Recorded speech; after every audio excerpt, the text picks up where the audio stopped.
Now, the story about Playboy, yes, Hugh Hefner wanting to take the company private, the legendary, well, men's magazine and brand.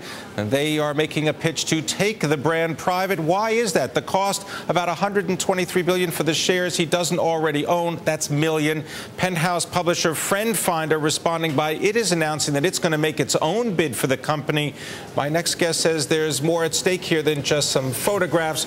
We welcome Todd Harrison of Minyanville Media. Todd, you know a lot about what's going on in the online world, and also this big story today about going private. I mean, is this really about the brand of Playboy, or is there something more pedestrian? He just wants to live at the Playboy mansion. Well, it's a little bit of both. I think this encapsulates a battle that's going on right now in the media space. The brand value versus traffic or page views, as the case may be. One's amorphous, one's very quantifiable. I look at Playboy very much like the Minyanville of adult entertainment. It's a theme brand. It's getting a certain amount of traffic, but there is a brand value there as well.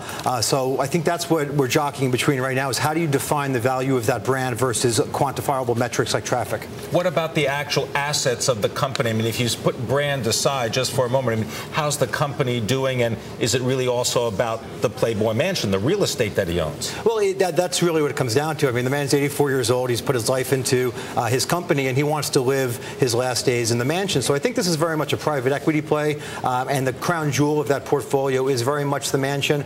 So I would presume that this private equity group would like to buy this portfolio of assets. They made a comment today that they thought the brand was worth $1 billion, whereas the sum of the parts may be not that much. But it speaks to the earlier point about the internet really being the most deflationary invention of all time. And it's really driving down the value of commoditizing information, if you will. And that's the battle. It's going to be very interesting to watch play out. Is it also the battle that's played out between those that want to charge for subscriptions and those that give content away free? Because we've seen that with Rupert Murdoch's News Corp trying to establish that pay firewall between the content and the consumer. Well, I think that's in play right now. And I'm in financial media, so I look at the financial media as having a competitive advantage versus the rest of the media sphere, because you can tier the content proposition. You'll pay more for better or more timely financial information, but you don't necessarily pay more for a better food recipe.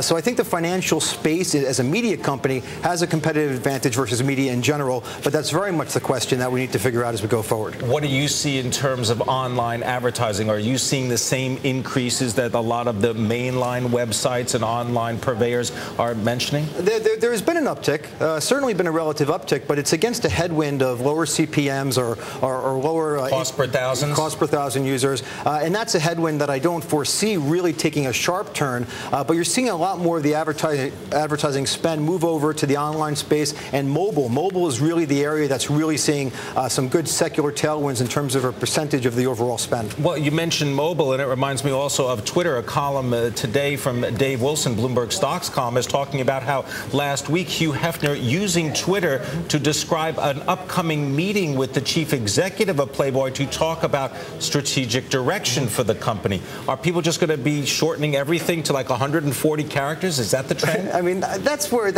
it feels like. You saw it last week with the decision, with that whole rigmarole with LeBron and LeBron James going to Miami. Yeah, but we'll leave that for a different conversation. But you know, at a point, you know, I think as a consumer, we've been conditioned for these sound bites, immediate gratification. I want to know what's happening now. And I think at a point, consumers are going to migrate back to longer form content that really educates them and gets into the story. But it's going to be a top line feed in terms of how people consume their media, in my opinion. And they're going to be able to just pick from an entire universe of information and then just define their media experience. All right. I want to thank you very much, Todd Harrison, coming to us as the chief executive, Minyanville Media, giving us some insight into this potential private equity deal with Playboy Enterprises, and maybe going private.